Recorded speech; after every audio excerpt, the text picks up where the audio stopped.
Encore 5 petites secondes et on commence.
Avec la permission du Rav de cet endroit, Rav Reuven Ochana, qui ce matin même, était en Eretz Israël pour accompagner à sa dernière demeure le Rav Yosef Chaim Sitruk, avec votre permission. C'est avec une grande émotion que je prends la parole, tout d'abord pour dispenser la conférence que je devais dispenser, mais surtout pour faire ce que m'avait demandé un ami proche de l'entourage du Rav Sitruk juste avant Shabbat. Il m'a dit, écoute Jonathan, la situation est très très grave, il faut que tu fasses des choses pour le Rav. Et c'est ce que nous avons fait, Baruch Hashem. Nous avons dispensé des cours et peut-être que grâce à ça, par le srout de ce limoud, il a pu vivre encore des moments parmi nous. Mais j'aimerais quand même, je me suis plutôt senti obligé de parler un petit peu du Rav. Je dis bien obligé parce que vouloir parler du Rav Sitruk à mon niveau, c'est peut-être comme quelqu'un qui rentrerait dans un bâtiment et qui ne se rendrait pas compte qu'en fait, il est en bas d'un gratte-ciel. Pour moi, j'ai le même sentiment quand je dois parler du Rav Sitruk. Vouloir parler du Rav Sitruk, c'est parler du parcours d'un homme extraordinaire qui, à travers toutes les souffrances qu'il a pu passer, à travers toutes les épreuves qu'il a pu avoir dans sa vie, il a continué à être le même, et on va en parler. Vouloir parler du Rav Sitruk, c'est peut-être parler d'un des géants du rabbinat de notre période, de l'exemple tout simplement que doit être un dirigeant de communauté. Pourquoi est-ce que je parle avec autant d'insistance et de conviction? Parce qu'Akadosh Baruch Hu m'a fait un don. Parce qu'Akadosh Baruch Hu m'a fait peut-être le plus beau cadeau de ma vie. Entre 1996 et 2001, j'ai eu le mérite d'être aux côtés du Rav Sitruk chaque été qui passait. Chaque été qui passait, nous nous rendions dans sa maison. Nous passions les vacances avec lui. On avait le mérite de louer un petit appartement à côté de son chalet. Et chaque jour, on venait le rencontrer. Chaque jour, on avait en face de nous un exemple qui peut-être jusqu'à l'heure où je vous parle, à l'instant présent, est à mes côtés. Voir Rav Sitruk tous les jours, c'était le voir avec quelle satisfaction il rentrait tous les matins dans son chalet à Séloné, et qu'il était heureux de voir que même à Séloné, en plein milieu des Alpes, il allait pouvoir faire la tfila béminyan. Des fois, on attendait 20 minutes, une demi-heure, 1 heure. Il disait toujours, le minyan, c'est important. Ça m'est arrivé des fois même, n'étant même pas en vacances sur place, de me retrouver à voyager 3 heures avant Shabbat, parce que Rav Sitruk était finalement de passage à Séloné. Il fallait qu'il y ait minyan Shabbat. Cette satisfaction de la tfila, c'était peut-être ce qui le caractérisait avant tout. Ce moment-là où on le voyait se tenir debout, comme un ange en face d'Hachem, pour prier pour sa famille, pour prier pour la communauté. Rien que le voir faire cette amida, c'était quelque chose, c'est une image qui va nous rester à jamais. Puis après, c'était ces moments d'étude, où à chaque instant, on avait plaisir à le voir assis sur sa chaise, dans son chalet. Il enlevait ses lunettes, et pendant des heures, il oubliait le monde entier qui était autour de lui. Sa seule envie, c'était de comprendre sa page de Gemara journalière. Il n'y avait pas un jour où Rav Sitruk n'a pas fini son Daf Hayomi. Chaque jour, avec toutes les occupations qu'il avait, avec tous les gens qui les entouraient, des fois même avec la police qui le surveillait en bas de son chalet, il était le même, avec la même conviction d'avoir envie d'avancer et d'avoir envie, quelque part, d'être le représentant du peuple juif.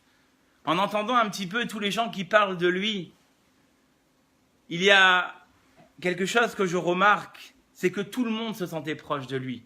Chez Rav Sitruk, il n'y avait personne qui pouvait se sentir étranger. Quand il parlait avec quelqu'un, on avait l'impression qu'il parlait avec un ami, qu'il parlait avec de la famille. On n'avait pas l'impression d'être loin de lui. Le passouk dit « Bechol derachecha dareu » à chaque instant, dans tous tes chemins, sache le reconnaître. Rav Sitruk, c'était Rav Sitruk de partout le même. Des fois, on partait avec lui, très souvent d'ailleurs, durant l'été, on partait avec lui dans des randonnées. Pas des petites randonnées, 5 ou 6 heures de marche. Même après ces heures de marche, on avait encore plaisir à l'écouter. Encore une petite blague, encore une petite idée de Torah, encore une petite leçon de vie, encore un petit conseil. Parler de ces conseils, c'est parler de tous ces moments-là où on était assis à ses côtés et on n'osait pas prononcer la prière parce qu'il avait la fâcheuse habitude de reprendre sur n'importe quelle lettre. Mais aujourd'hui, j'ai envie de dire merci Rav Sitruk. Merci de nous avoir appris à lire. Merci de nous avoir appris à parler. Comme je disais à mon épouse, à chaque instant où je prends la parole dans une conférence, je l'ai en face de moi et j'ai l'impression que c'est lui qui me dit « Voilà, il va falloir que tu parles comme ça ». Parce que sa façon de parler, elle était tellement captivante. Sa façon de parler, elle était tellement intéressante. Sa façon de parler, elle gravait tellement nos esprits que jusqu'à aujourd'hui, on a encore le murmure de ses paroles dans notre tête. Rav Sitruk, quand je dis même, c'est que même l'individu, sûrement d'ailleurs, n'aurait pas pu tenir le cap. C'est resté le même Rav Sitruk, avec la même dignité, avec le même sourire, avec les mêmes blagues. Il n'a pas perdu de sa sagesse et de sa façon de parler. Je me rappelle encore, il y a quelques mois, quand les forces étaient en train de diminuer chez lui. Il était à Marseille de passage pour aller voir un grand professeur. Même dans l'hôpital où il se trouvait, il a demandé encore une fois à réunir Minyan. Même dans cet endroit-là, où c'était difficile pour lui de savoir quel allait être son avenir, il pense encore au Minyan. Je n'oublierai jamais les dernières paroles que j'ai entendues de sa part, il y a de ça 2 mois, une Brit Mila. Quand il a commencé à prendre la parole, avant de dire même Mazel Tov, au fils d'une des familles les plus proches de lui, il a dit « J'aimerais remercier Hachem de m'avoir fait arriver à ce jour-là, car j'aurais jamais imaginé être là. » Voilà qui était Rav Sitruk. Encore une fois, il était l'emblème de tout ce qui peut être la perfection, d'un juif dans la direction d'une communauté et la direction, en plus forte raison, du peuple juif. Alors, comme j'ai dit hier à mon frère, il m'a dit « C'est très difficile pour moi de savoir ce qu'on est en train de vivre maintenant, de voir que le Rav nous quitte. Je l'ai dit, la meilleure façon de pouvoir le faire exister, la meilleure façon de pouvoir le faire vivre parmi nous, eh bien, c'est justement de perpétrer tous ces enseignements, quelque part, de continuer à parler de la façon dont il parlait, de pouvoir être proche de chaque juif, ne pas faire des catégories, ne pas faire des préférences, mais être jovial vis-à-vis de tout le monde. Et c'est par cette manière-là, eh bien, que nous pourrons, Bezrat Hashem, le faire monter de plus en plus haut vers le Gan Eden, là, l'endroit où il se trouve.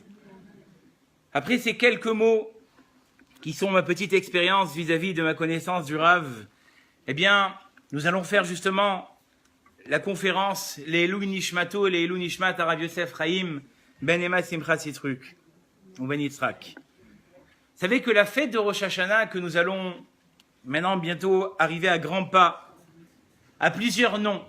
Yom Hadin, Yom HaZikaron, mais elle a un nom aussi qui est bien familier à ce qui est écrit dans la Torah. Hu bayom hashevi'i yom teruah yelachem. Et ce sera le 7e mois, puisque vous savez que dans la Torah, les mois sont comptés depuis le mois de Nissan. Et à ce moment-là, c'est écrit Hu bayom hashevi'i. Et le 7e mois, yom teruah yelachem. Il y aura pour vous un jour de sonnerie. On pourrait se poser la question, autant Shavuot, autant Pessah, ce sont des fêtes qui sont caractérisées par le nom qu'on leur donne. Chag Sukkot, parce qu'évidemment, pendant 7 jours, on va rester dans la Souka. Chag Pessah, parce que pendant 7 jours, eh bien, Chag HaMatzot, excusez-moi, on va manger des matzot. Mais comment comprendre, eh bien, que les Chachamim ont donné ce nom à Rosh Hashanah, qui s'appellerait apparemment Yom Teruah? Pourquoi avoir parlé du nom de la sonnerie?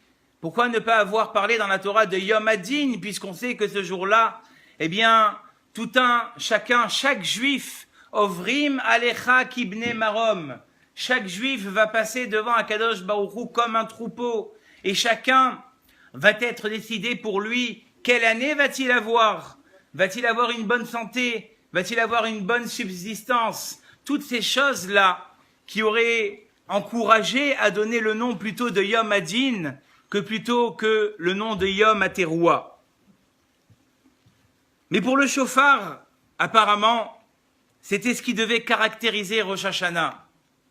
Et justement, le Rambam, quand Maïmonide parle du shofar, il dit la chose suivante.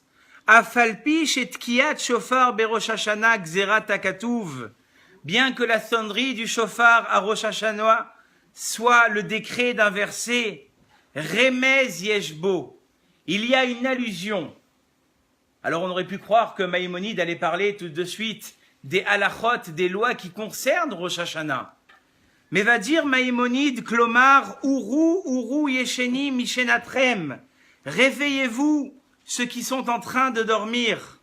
Vehakitsu Nirdami Mitardematechem, réveillez-vous de votre sommeil ceux qui dorment. Vechipsu bemaasechem, cherchez vos actions. Vechizru bitshuva, et revenez à la tshuva. Comme si le Rambam, au lieu de nous parler des lois qui concernent le shofar, eh bien, était venu nous donner une leçon de morale. Comme si quand on écoutait le shofar, la seule chose qu'il fallait y penser, eh bien, c'était la façon dans laquelle je vais réfléchir au moment de Rosh Hashanah. Non pas écouter les sonneries, non pas écouter ici un concert de trompette, mais réfléchir, avoir une réflexion sur un sommeil. De quel sommeil parlons-nous? Vous savez, dans la vie que nous vivons aujourd'hui, les goïms appelleront ça métro, boulot, dodo. Eh bien, c'est peut-être pas si faux que ça.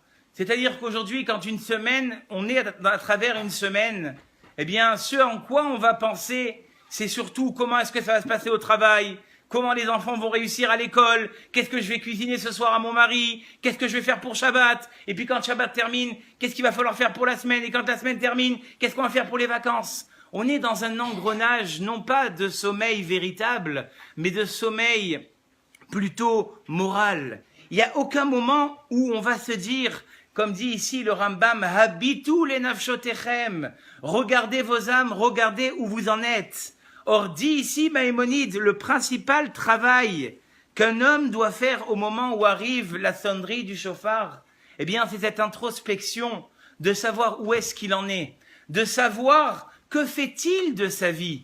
Est-il dans le but réel dans lequel il veut pour sa famille, ou il est tout simplement happé par le temps qui passe à travers lui? Dira le Rambam, lefichar tsarir kol adam sheyirae atzmo kol hashana kula keilu chetzo zakai vechetzo chayav.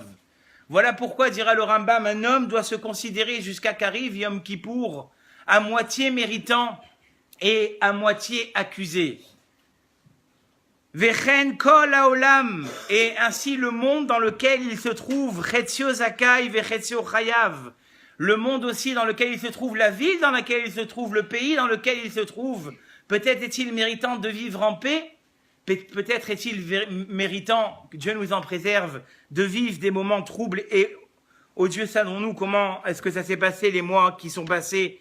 Et on a vu, comme je dis souvent, que des fois, pour un petit peu réaliser l'importance de Rosh Hashanah, quand on fait une rétrospection sur toute l'année qui est passée, et quand on voit tous les événements, en englobant même celui qui s'est passé hier d'avoir perdu une des plus grandes figures du peuple juif, toutes ces choses-là, très chers amis, eh bien, se sont décidées au moment de Rosh Hashanah. L'année dernière, au moment où on était en train de dire « Tichle Shana vechilelotea » que se termine cette année et ces malédictions à Kadosh Baruch Hu étaient en train de décider pour nous tout l'avenir de cette année. Pour certains bonnes, pour certains malheureusement malheureuses. Eh bien, diront les Baal et Moussar, Berosh Hashanah, à Rosh Hashanah, En Adam Nidon, et la Behacher ou Sham. Un homme n'est jugé seulement comment il va se comporter à Rosh Hashanah. Alors moi, ça m'avait fait rigoler à l'époque, parce que je me suis dit, quand même, quelqu'un qui fait rien toute l'année, et puis le jour de Rosh Hashanah, il va mettre son petit costume blanc, son petit habit blanc, et puis à Kadosh Baruch Hu, il va tout oublier. C'est ça le mérite qu'on a. Le mérite qu'on a, c'est qu'Akadosh Baruch Hu, chaque année, dit « Im yu chatatechem kashanim » si vos fautes vont être comme le rouge pourpre, kasheleg yalbinu, je vais venir les blanchir, encore faudrait-il que vous le vouliez. Quelqu'un qui veut faire tchouva, Akadosh Baruch Hu ouvre les portes, jusqu'à que le Sha'arei Tchouva dira à quoi ressemble quelqu'un qui ne fait pas tchouva le jour de Rosh Hashanah et le jour de Yom Kippour. Eh bien, il ressemble à ce prisonnier qui, enfermé dans sa cellule, un jour se retrouve avec la possibilité de sortir. Un trou a été fait par les autres co-détenus. Et lui, il dit non, je ne sors pas. Alors, quand vient le gardien, la première chose qu'il fait, c'est qu'il frappe. Il lui dit, mais tu avais la possibilité de sortir. Tu avais la possibilité de t'en sortir et tu es resté au même endroit où tu étais. Tu mérites des coups. Et ça, je vais vous dire la vérité, Akadosh Baruch Hu, toute l'année, il nous donne des possibilités de sortir. Il y a beaucoup de rappels. Vous savez, la Gemara, elle va dire qu'est-ce que c'est les Issourim, qu'est-ce que c'est les souffrances qu'un homme peut avoir. C'est qu'il met la main dans la poche pour prendre 50 centimes pour payer son parc-mètre et c'est 2 € qui sortent. Ça aussi, ça s'appelle une souffrance. Le fait de ne pas pouvoir avoir la bonne pièce dans ma poche, ça c'est une souffrance. Qu'allons-nous dire quand on se prend un PV? Qu'allons-nous dire quand les enfants ne réussissent pas à l'école? Qu'allons-nous dire quand on reçoit des résultats du laboratoire qui ne sont pas tellement bons? On reçoit un redressement fiscal. C'est des appels d'Akadosh Baruch Hu. Pourquoi est-ce qu'Akadosh Baruch Hu fait toutes ces choses-là, pas pour embêter? Pour remettre la personne en considération, en réflexion. Et si elle est capable de voir à travers toutes ces petites choses-là, un appel d'Akadosh Baruch Hu, alors elle a tout gagné. Vous savez, c'est pas moi qui le dis. Le Rav Zilberstein, il dit, Akadosh Baruch Hu, il fait ça toute l'année. À quoi ça ressemble? Il dit, une fois, il y avait un New-Yorkais, il construisait beaucoup de bâtiments. Et un jour, en montant dans son gratte-ciel en construction, comme les réglages de l'ascenseur n'étaient pas encore au point, l'ascenseur ne s'ouvre plus et reste bloqué au 50e étage. Comment va-t-il faire maintenant pour pouvoir redescendre? Eh bien, il avait dans la salle de construction un petit paquet de bonbons. Et puis il commence à jeter des bonbons pour faire savoir sa présence. Et là, quel est le résultat? Tous les enfants courent, prennent les bonbons, ils ne voient même pas d'où ça tombe et ils s'en vont. Après, il regarde autour de lui, il voit quelques petits billets. C'était ceux qui travaillaient là-bas, qui avaient laissé un petit peu de monnaie. Il prend les billets, il les jette. Et encore une fois, les billets qui descendent, les gens qui sautent dessus. Personne ne se demande d'où ça tombe. Alors à un moment, il décide d'être un petit peu plus virulent.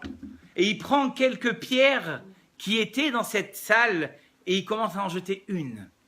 La seule pierre qui tombe, elle fait exploser un pare-brise. Et là, c'est toute la police américaine qui monte dans le gratte-ciel. Il dit, le Rav Zilberstein, très souvent, les petits rappels d'Akadosh Baruch Hu qu'on nous fait, on a l'impression que c'est le hasard, c'est la force des choses. Fallait bien que ça m'arrive, tu l'as cherché. Non. Akadosh Baruch Hu est là pour nous faire ces petits rappels.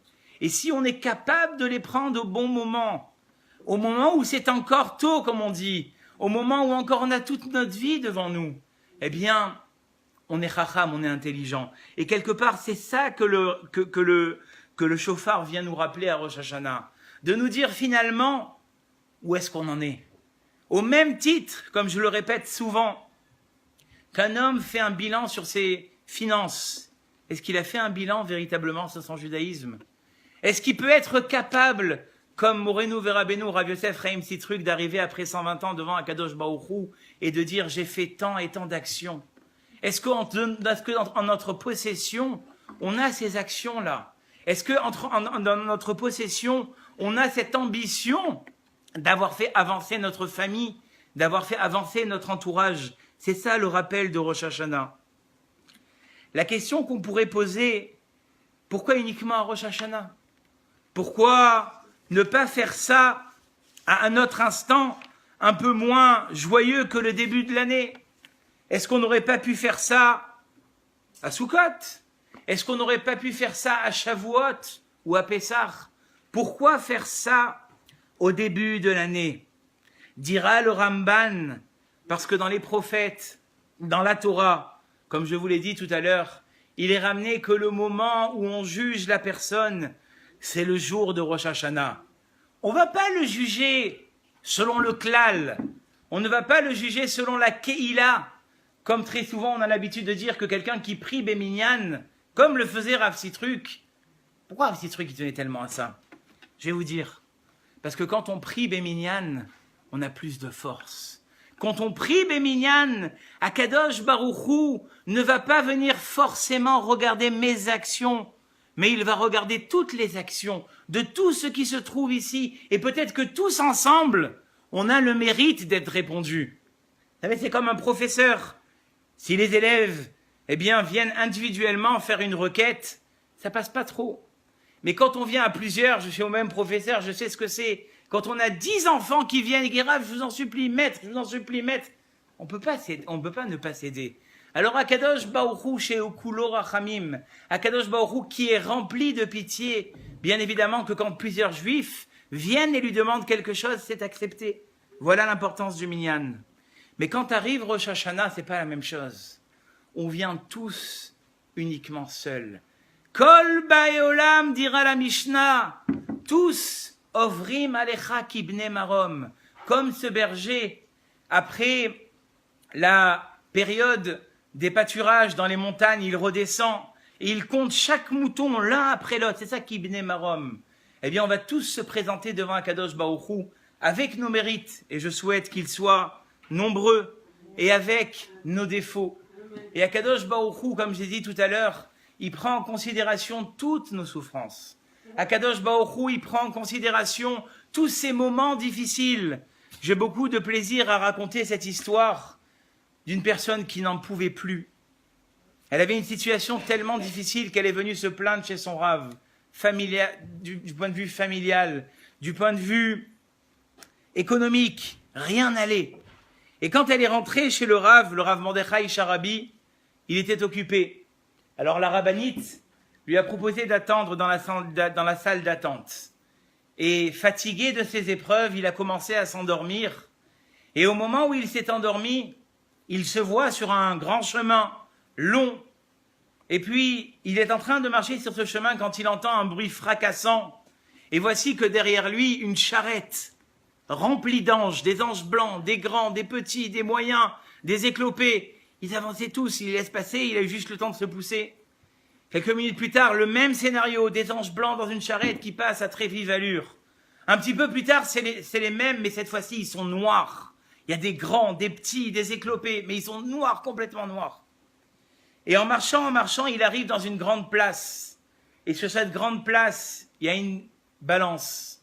Et vous avez bien compris que les anges blancs sont montés d'un côté et les anges noirs sont montés de l'autre. Et quand il a demandé à quelqu'un qui était à côté de lui, qu'est-ce qui se passe ici? Il a dit, on est en train de juger quelqu'un.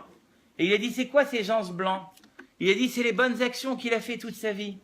Et c'est quoi les anges éclopés? Eh bien, c'est les actions qu'il a fait sans y réfléchir, avec un manque d'attention, à moitié. Il a créé des moitiés d'anges. Et les anges noirs, c'est quoi? Il lui a dit, eh bien, ce sont toutes les avérotes, toutes les mauvaises pensées. Les avérotes qu'il n'a pas fait exprès ont créé des moitiés d'anges. Les avérotes intentionnelles ont créé des anges noirs. Et il a dit, dis-moi, qui est-ce qu'on est en train de juger? Il dit, c'est toi qu'on est en train de juger. Et quand il voit la balance, eh bien, il voit cette balance se balancer et elle est en train de pencher plus du côté noir que du côté blanc. Alors il commence à crier, c'est pas possible, c'est pas possible. Un des 3 dayanim qui était en train de juger dit, mais attendez, cet homme-là, il a souffert toute sa vie. Elles sont où toutes les souffrances? Elles sont où toutes les épreuves qu'il a eues dans sa vie? À ce moment-là, de nouveau des anges blancs montent sur la balance et commencent à faire balancer la balance un peu du côté noir, un peu du côté blanc. Mais rien n'est encore décidé. Et à ce moment-là, le monsieur qui est en train d'être jugé crie « Encore des souffrances, encore !» Et il se réveille dans la salle d'attente du Rav. Il prend ses affaires et il part. La rabbinite lui dit « Mais tu devais voir le Rav ?» Il a dit « Ça y est, j'ai compris. » Ça veut dire que, bien évidemment, qu'on est tous zakaïm. Bien évidemment qu'on est tous méritants. Mais l'importance, eh bien, c'est de savoir, est-ce qu'on est conscient de ce qui va se passer le jour de Rosh Hashanah? Est-ce que le jour de Rosh Hashanah, c'est juste une pomme trempée dans le miel, du chou avec des fèves, toutes ces choses-là qui, certes, sont des signes qui vont nous rappeler et qui vont nous amener à faire une bénédiction pour une bonne année, qu'on se multiplie, qu'on ait une bonne santé, il n'y a pas de problème. Mais est-ce qu'on est conscient de l'enjeu? Est-ce que chacun, véritablement, il fait ce qu'il a à faire dans ce monde-là? Vous savez, c'est une question qui est très très large et qui est très difficile à répondre, mais une fois, mon Rav m'avait dit, comment on peut savoir pourquoi on est venu dans ce monde-là? Et ça, c'est intéressant à écouter. J'ai entendu au nom du Rav Luberbaum qu'il a dit la chose suivante. Il a dit, très souvent dans la vie, on nous reproche des choses. Très souvent dans la vie, on est tous rappelés pour les mêmes défauts. Notre conjoint, il nous dit qu'on a ce défaut. Nos enfants, ils nous ont dit qu'on a ce défaut. Nos parents, ils nous l'ont dit. On grandit avec des défauts. On n'est pas tous parfaits, malheureusement. On aurait voulu être. Il dit le Rav Luberbaum, c'est pour ces défauts-là qu'on est venu dans ce monde-là. Ces défauts-là qu'à chaque fois, on a tendance à nous rappeler. Voilà le but de notre vie. Au même titre, on est tous tels qui sont assis dans cette salle, tous les béné Israël, on a tous une particularité. On a tous, sans exception, quelque chose qu'on sait faire plus que les autres. Je ne vous connais pas assez pour vous le dire, mais vous devez le savoir vous-même, qu'on vous a toujours dit à vous, « Ah, mais toi, tu es bien dans ce domaine. Hein. Il faut que tu persévères. » Je ne parle pas juste de cuisine, de gâteau, de millefeuilles, non, non. Je parle au niveau intellectuel et au niveau spirituel. Vous avez tous quelque chose de spécial. Dit le Rav Luberbaum, dans ce que vous vous sentez spécial, vous êtes venu dans ce monde-là pour le faire. Et il faut sauter sur cette occasion. Il ne faut jamais, comme on dit, se déconnecter, eh bien, de cette spécialité qu'on peut avoir tous. Parce que, quelque part, se déconnecter, c'est le début de la fin. Comme je vous ai dit tout à l'heure au sujet du Rav Sitruk, à travers toutes les épreuves, à travers tout ce qu'il a pu vivre, il est resté le même. Eh bien, c'est peut-être le travail de toute une vie. Ne pouvoir jamais se déconnecter de nos buts. Et le Yetzer Hara, le mauvais penchant qu'on a tous en nous, il est là pour nous déconnecter à chaque instant. Il est là pour à chaque fois nous mettre des soucis dans la tête. Et on ne se sent plus les mêmes. Et c'est le travail du Yetzer Hara. C'est peut-être même le travail Marchemam des Allemands en 39-45, de faire oublier aux Juifs qui ils étaient, de leur faire oublier pourquoi ils étaient venus dans ce monde.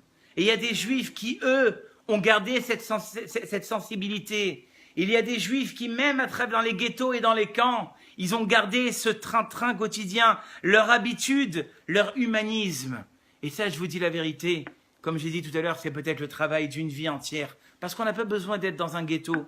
Baruch Hashem, on est tous avec nos sacs d'angoisse. On est tous avec nos sacs de soucis. Moi, quand j'étais petit, je pensais qu'on pouvait vivre sans soucis.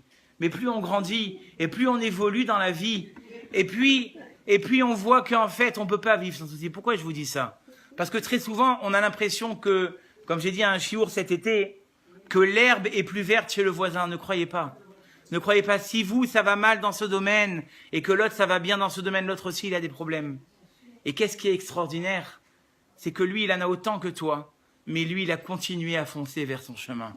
Il a continué à foncer vers ses ambitions. Moi, je dis toujours, il n'y a pas des gens qui ont plus de talent que d'autres. Il y a simplement des gens qui ont su, à travers les angoisses, à travers les soucis, continuer vers où ils devaient aller. Ba'esh ou ba'maïm, comme diront les Baalei Moussar, dans le feu et dans l'eau. L'exemple du Rav Sitruk. 15 ans d'handicap, il est resté le même. 15 ans de souffrance, et il a continué à diriger le peuple juif avec honneur, avec dignité. Ça doit être notre exemple de Rosh Hashanah.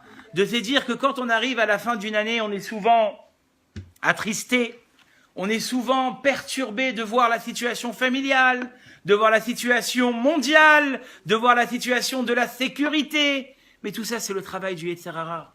Appelez-le comme vous voulez, le Yetzer Hara, le Satan, ce que vous voulez. Mais c'est juste, son travail, c'est de nous déconnecter. Et quelque part, le chauffard, eh bien, c'est ce klaxon devant le piéton rêveur. Qui est le piéton rêveur? C'est nous. On est quelque part au bord de la falaise. Comme j'ai vu une fois dans un livre de Moussar, c'est quoi les épreuves? C'est quoi les soucis? Eh bien, c'est la possibilité de nous arrêter avant de mettre le pied dans la falaise.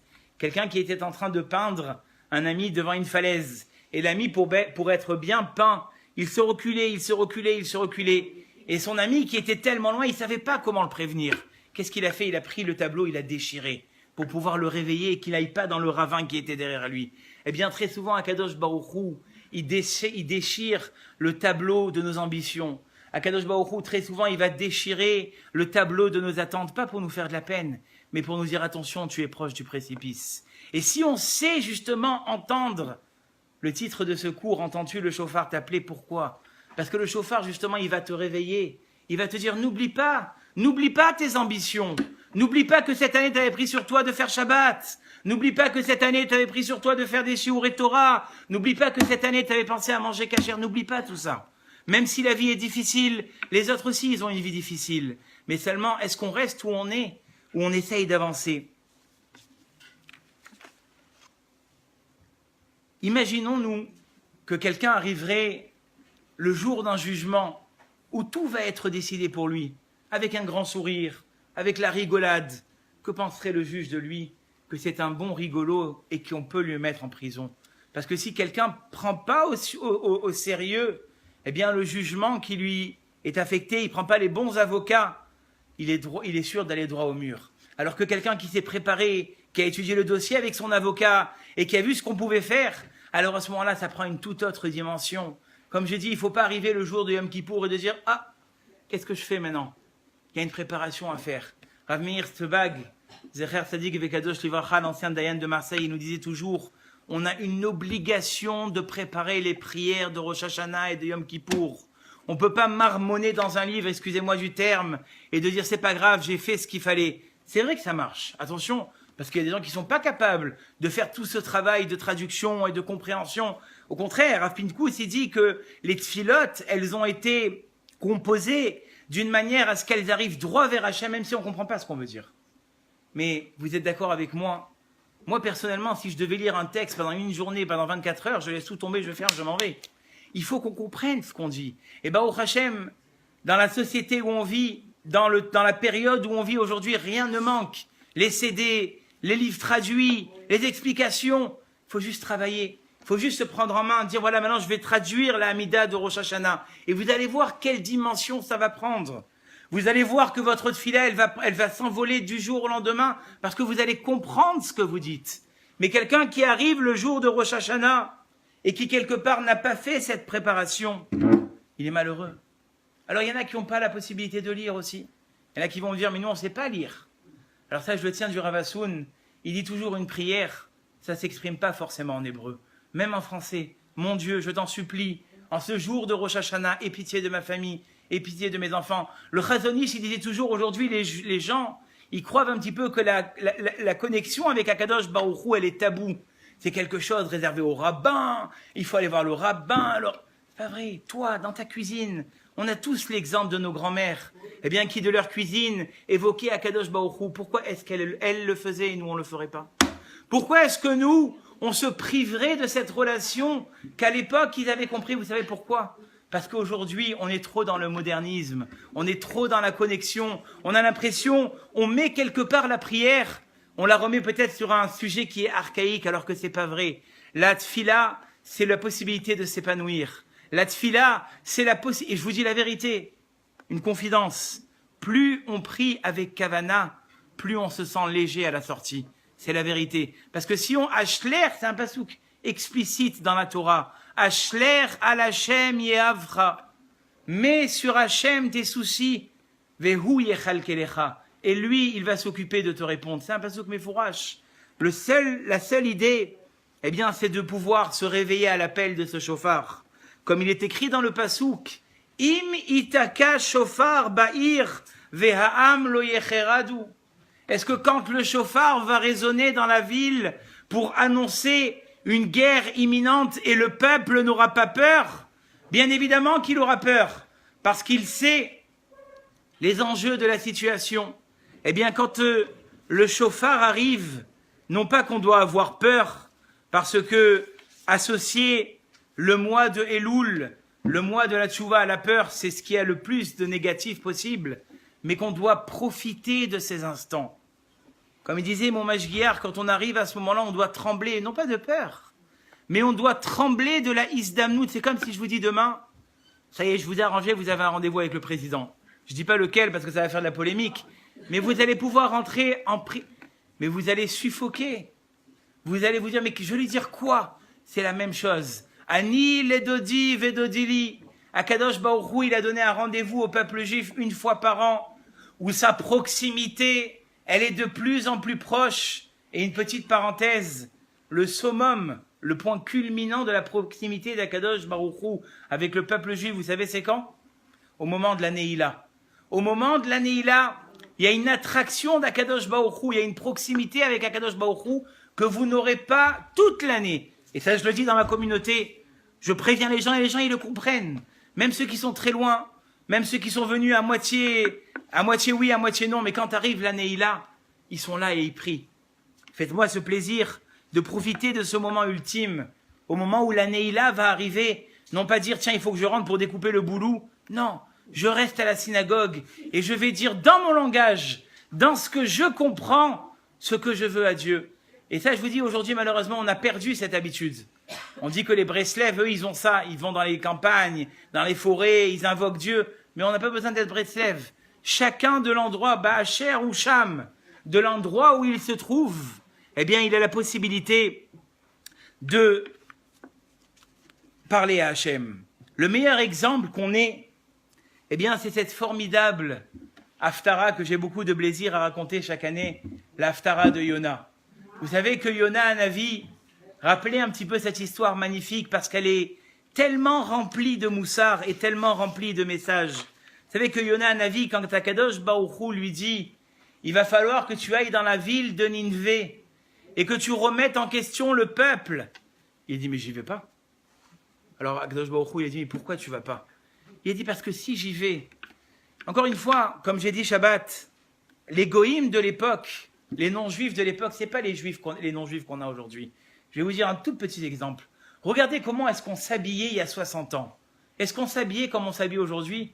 Même ceux qui étaient non-juifs, est-ce qu'ils s'habillaient comme ils s'habillent aujourd'hui? Ils étaient plus pudiques que la plus grande rabbinite, excusez-moi de dire ça. C'est pour vous faire comprendre de Bnei Brak. Ils avaient une pudeur. Encore une fois, c'était que les habits. Mais ils avaient cette pudeur. C'est-à-dire que les goïms, eux aussi, à l'époque, au même titre qu'ils avaient cette pudeur, ils avaient la compréhension de ce que la tchouva.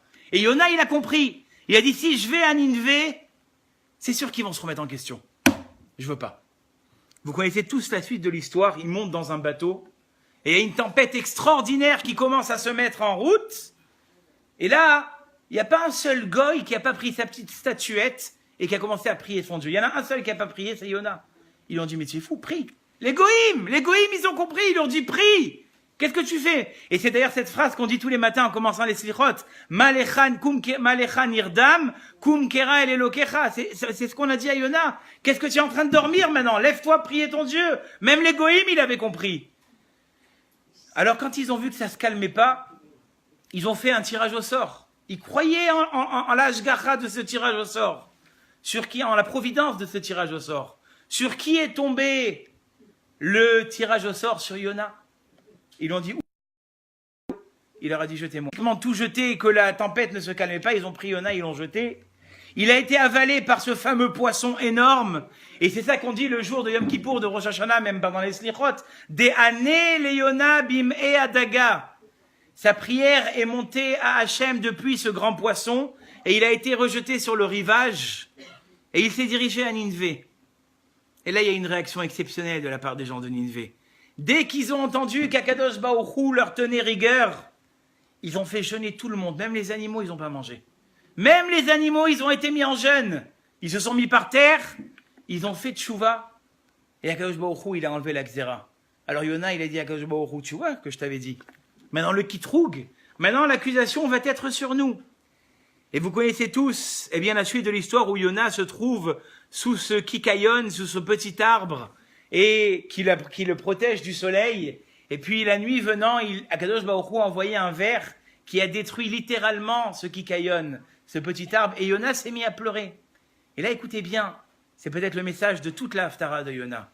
Akadosh Baruch Hu s'est adressé à Yona, et il lui a dit, toi, tu as pleuré sur le kikayon, tu as pleuré sur ce petit arbre que tu n'as fait ni semer, tu ne l'as pas arrosé, tu ne l'as pas fait pousser.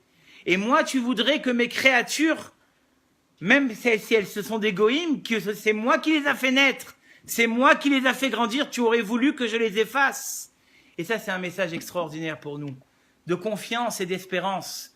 Des fois, je vais vous dire la vérité, je vais prendre un petit peu le langage de mon Rav à Yerushalayim, Rav Mregen, on se sent tous un peu trop rechaïm.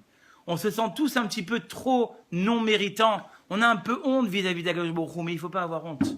Du niveau qu'on se trouve, avec les choses qu'on a pu faire, avec nos défauts qu'on peut avoir, Akadosh Baruch Hu, ki lo chafetz bemotamet.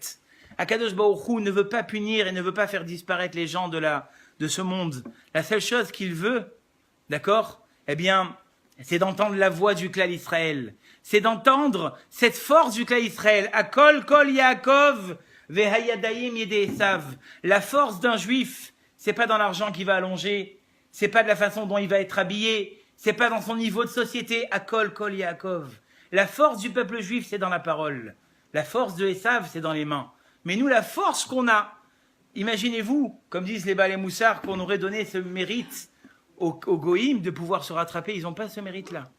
Alors que nous, on a ce mérite une fois par an, eh bien justement, de pouvoir revenir et dire maintenant je vais faire tchouva. Il y a une Gemara par laquelle j'aimerais terminer, qui a été citée au nom de Rabbi Yochanan. Pour vous situer un petit peu qui était Rabbi Yochanan, excusez-moi pour les âmes sensibles, c'est un rave qui, année après année, a perdu ses 10 enfants. Le dernier enfant, il avait gardé un petit os. Il y en a qui disent que c'était une dent. Et quand les gens souffraient, quand les gens avaient des épreuves, eh bien, il prenait cette petite dent ou ce petit os, il allait les voir et leur dire, regarde, qui plus grave que moi peut prétendre? Qui plus grave que moi peut se plaindre? Regarde ce qui me reste à moi. Et pourtant, lui, quand il arrive à Rosh Hashanah, regardez ce qu'il dit. Ki Rabbi Yochanan ki maté le haïkra. Quand Rabbi Yochanan arrivait à ce verset, Ki het kol maaseh Elokim yavi bamishpat. Parce que toutes les actions, Akadosh Baruch Hu va les amener en justice. Al kol hane'elam. Sur tout ce qui a été caché. Rabbi Yochanan pleurait quand il entendait ça. Je vais vous dire ce qu'il dit le pasouk ici. Le passou qui dit que tout un chacun, assis ici et dans le monde entier, juif, eh bien, on va peut-être que celui-là il est trop petit, mais on va dérouler devant lui, devant Akadosh Baruch Hu, un écran 35 pouces. Et on va faire défiler toute l'année devant lui. Al-Kol année là, même les choses, même les pensées en sous-titres, tout va être mis devant Akadosh Baruch Hu, et Akadosh Baruch Hu, il va dire, ben maintenant, qu'est-ce qu'on fait avec lui? Voilà pourquoi Rabbi Yochanan, il était angoissé. Voilà pourquoi est-ce que Rabbi Yochanan, il se souciait parce qu'il disait devant Akadosh Baruch Hu, comme on dit dans la Hamida de Rosh Hashanah, Lefanecha niglu kol ta'alumot. Devant toi va se dévoiler tout ce qui est caché. Et là, la Gemara, bizarrement, elle va donner des exemples de qu'est-ce qui s'appelle Ne'elam. Qu'est-ce qui s'appelle des choses tellement cachées. Amarav, Rav disait, Ze ha'oreg kina bifne chavero. Il a juste écrasé un pou devant son ami et son ami, il a été dégoûté. Des Rabbi Yana Yamre Ze hanoten tzedaka lehani befarasia. Il fait un gros chèque, le monsieur. 550 € et il donne à un pauvre, mais devant tout le monde. Allez, tiens, ça me fait plaisir. Il a fait une grande action, mais il lui a fait honte. Il a donné devant tout le monde. Ça aussi, Akadosh Baruch Hu, il va juger. Rav Shila Amre Zehanoten Tzedaka Leisha Baseter. Rav Shila disait, c'est celui qui s'isole avec une femme pour lui donner de la tzedaka. Là aussi, il laisse à penser des choses douteuses. Mais qu'est-ce qu'on voit d'ici? On voit d'ici que quelque part, Akadosh Baruch Hu, qu'est-ce qu'il va juger en premier? Le relationnel. Très souvent, à Kippour, à Rosh Hashanah, on invoque Akadosh Baruch Hu pour se faire pardonner. Très souvent, à Rosh Hashanah, on invoque toutes ces choses-là qui, quelque part, nous ont manqué dans notre judaïsme. Mais est-ce qu'on invoque le relationnel? Vous savez ce qu'a dit la Gemara? Le jour de Yom Kippour, Akadosh Baruch Hu, il pardonne tout ce qui est Ben Adam, la Makom. Tout ce qu'on a pu lui faire, il pardonne. Il y a une seule chose qu'Akadosh Baruch Hu, il va pardonner. Il ne va pas pardonner. Qu'est-ce qu'il ne va pas pardonner? Le relationnel. Cette personne qui, ça fait depuis des années, t'es pas parti lui parler. Cette personne que quand tu la vois, tu traverses le trottoir. Cette personne-là que quand elle est dans cette synagogue, tu décides d'aller dans une autre synagogue. Ton cousin ou ta cousine que ça fait des années que vous êtes disputés pour quelques centimes. Tous ces problèmes-là de relationnel, ça, Akadosh Baruch Hu, il ne laissera pas passer. Et la Gemara, elle a parlé de ça. Tous ces problèmes de relationnel que quelquefois on dit, tiens, mais ça, c'est pas grave, l'essentiel, c'est moi et Dieu. Non, monsieur. Dieu, il va dire, attends, avant de venir me voir à moi, est-ce que tu es parti voir ton ami? Est-ce que tu es parti voir ton conjoint? Celui avec qui tu vis toute l'année et celui avec qui, des fois, vous allez vous piétiner ou, pas physiquement, Chadvé Shalom, mais intellectuellement, verbalement, toutes ces choses-là. Vous savez, on a eu le mérite, grâce à Rav Reuven Ochana, d'avoir la visite de Rav Avraham Yosef qui a parlé ici même. Et il a dit quelque chose de terrible. Il a dit, je vais vous dire, moi ça fait 45 ans que j'ai quitté le domicile de mes parents. Donc il parlait de Rav Yosef et sa femme. Il a dit, papa, la veille de Yom Kippour, une fois qu'il avait revêtu ses habits de Yom Kippour, il venait devant maman et il commençait à pleurer à chaudes larmes. Il lui disait, pardon ma femme, pardon de t'avoir tellement offensé, pardon de ne pas avoir fait attention à toi, pardon. Et elle commençait à pleurer, mais c'est moi, mon mari, Rav Ovadia Yosef. Et Rav Yosef, il raconte ça avec les larmes aux yeux. Ça paraît marrant, parce que nous, on se sentirait pratiquement ridicule de faire ça. Ton mari ou ta femme, qu'est-ce qu'il fait, c'est le cinéma, laisse-moi tranquille. Mais c'est pas vrai. C'est pas vrai. Parce qu'encore une fois, comme je le dis souvent, et je m'inclus, surtout que ma femme elle est ici, je m'inclus là-dedans. Très souvent, on fait très, très, très attention à tout ce qui est autour de nous. Mais dans notre maison, c'est souvent l'ouragan. C'est souvent la tempête. Et on croit que parce que c'est ner et l'âme, parce que c'est fermé à clé, personne ne voit, il n'y a pas de problème. Il n'y a pas de problème. Je fais bonne figure devant tout le monde. Mais à la maison, Rav Yosef, il avait compris ça. Rav Yosef, la première personne à qui il a demandé pardon le jour de Yom Kippour, c'est à sa femme. Et sa femme lui a demandé aussi pardon. Voilà peut-être un des exemples de ce que doit être la remise en question le jour de Rosh Hashanah. Que Rosh Hashanah ne passe pas comme une fête agréable, ça doit être agréable. On doit inviter la famille, on doit profiter. Mais qui est ce bilan que ce bilan et cette remise en question, ne pas croire qu'elle est réservée aux yeshivot, ne pas croire qu'elle est réservée aux rabbins, elle est réservée à tout un chacun. Que dans la vie de tous les jours, comme j'ai dit Shabbat à la communauté, je leur ai dit un judaïsme où il n'y a pas d'avancée, réfléchissez bien à ça. C'est un judaïsme qu'on va vite se lasser. Parce que s'il n'y a pas une avancée, s'il n'y a pas un goût, s'il n'y a pas un renouveau dans ce que je fais, on est vite amené à se lasser. Mais si on est en perpétuelle recherche, on est en perpétuelle découverte, alors tout est magnifique. Yehi Ratson, qu'Akadosh Baruch Hu fasse que cette année soit magnifique pour nous. Veyomar Akadosh Baruch Hu, et c'est le cas de le dire, et qu'Akadosh Baruch Hu dise stop à nos souffrances, et que les portes de la délivrance s'ouvrent devant nous pour une année de bonheur, de santé, de parnassa et de tout ce que vous désirez. Shana Tova Umetuka Bezrat Hashem. Je vous en prie. Je vous en prie. Je vais juste